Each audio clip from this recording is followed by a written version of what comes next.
Hi, Miss Escubio. Can you tell me about yourself? Hello, ma'am. Good day. I'm Mary Jill Pilitro Escubio, 35 years old, from Coronadal City, South Cotabato.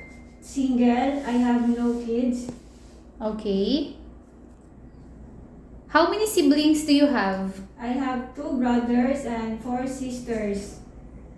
I am in the third children. Okay, please tell me your educational background. I am a high school graduate. Do you have work experience abroad? Yes, ma'am, I have. I work in Qatar from 2 years, from February 2021 to June 2024.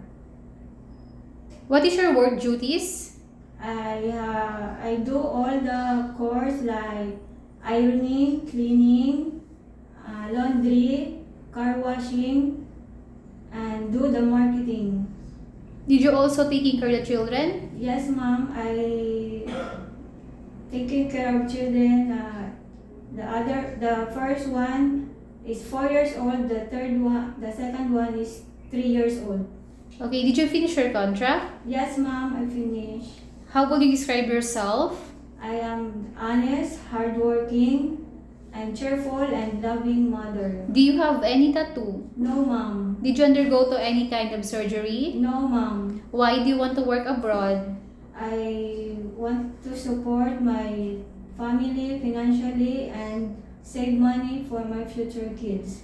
Okay, are you scared of dogs and cats? No, ma'am. If the big is, I have scared.